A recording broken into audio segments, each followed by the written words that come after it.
Whether they occur in stories, civilizations, or even our world literature class, they affect the way the place or people think. In literature, floods sometimes serve as an archetype, or a basic plot, character, symbol, or idea that reoccurs in the literature of many cultures. Today, our new show is going to go inside 2 flood stories of the past, and we're taking you along with us.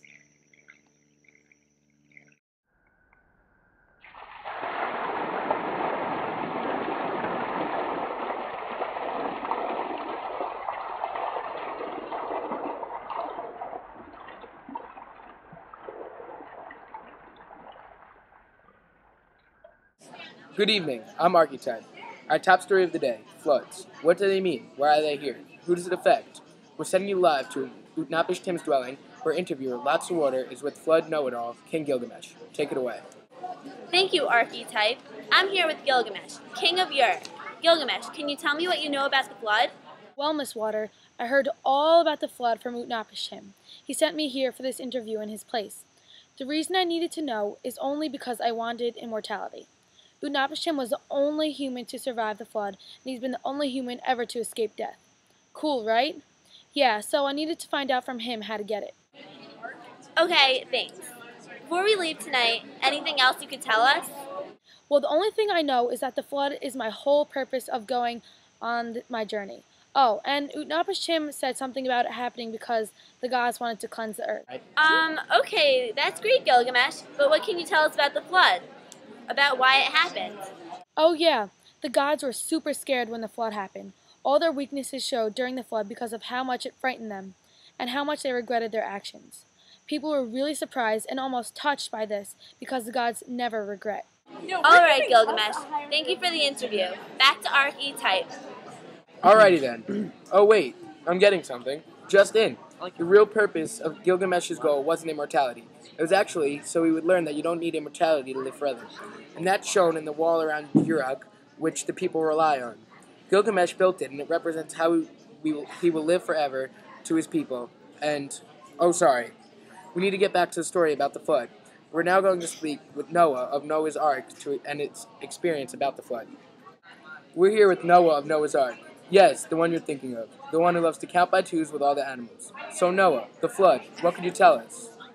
God came and told me that he was going to flood the earth because of the selfishness of humans. He told me to gather up 2 of each animal and all of my family. So I did. Oh, okay. Well, why did you listen? Why did you go? Well, the reason I thought I was going was to save humanity. You know, to make the world a better place. The actual reason, though, in my opinion, was actually really different. I got to renew a covenant with God and make him realize his mistakes. Why did God do what he did? For many typical reasons, and a lot of the reasons that Gilgamesh explained. He was sick of humans trying to destroy the earth and wanted to make it better. The flood got rid of all life, which is another thing that happens in a lot of floods, and that usually means something deeper. That's really cool, and could actually provide a message for a lot of floods and different stories. Thank you for your time, Noah. Oh, we got a special treat for you guys tonight. We've got Noah and Gilgamesh here for a collaborated interview on floods. So what do you two have in common with your flood stories? Unfortunately, in both our stories, we had the gods trying to get rid of humans. Whether we were being too loud or just plain annoying, the gods thought we weren't treating them right. Luckily for both me and Utnapishtim, we were given chances to save ourselves, and we both used boats to do so. And you guys both used birds to see how much water was left on Earth. The birds held a lot of significance, even though in Noah's story, animals were more important. The being who started the flood, whether it was Enlil or God, also regretted it after. I thought it was pretty big of the gods to do that, since they're usually too stubborn to regret anything. Wow, I'm surprised. For 2 different stories, you guys have a ton in common.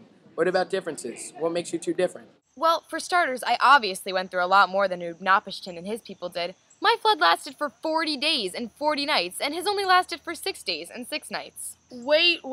You've got to be kidding me. Just because your flood was longer doesn't mean it was any worse than mine.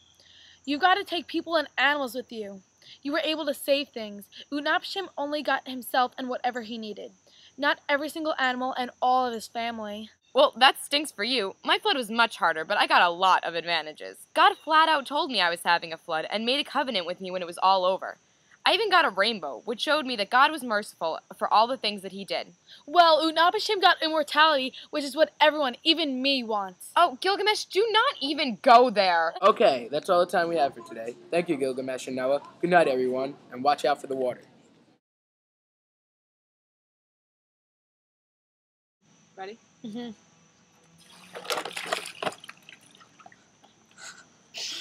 All right. Ready? Go.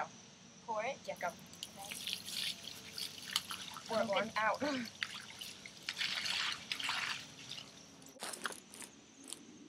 Go whenever you're ready. Okay. Oh my god. I know, I look so Here, hold on. So I did. I'm re-recording that again because my beard is falling off. bad. Okay. Okay. Okay, this is a blooper right here. I'm like, okay, I'm falling apart.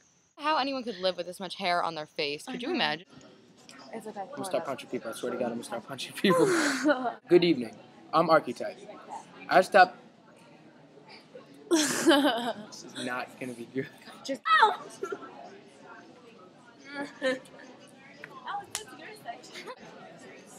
We're here with. Stop. It's gonna take us so long to do this. You're not finished yet? Have you? No. Okay. We gotta get this done. We're not gonna have enough time. Seriously. I didn't realize I was that good looking until I saw myself in the back. Bringing you live to Ukumtasm's dwelling. Utnapishtim. Ukumtasm. We got it. Okay. Great success. Now keep. What's up?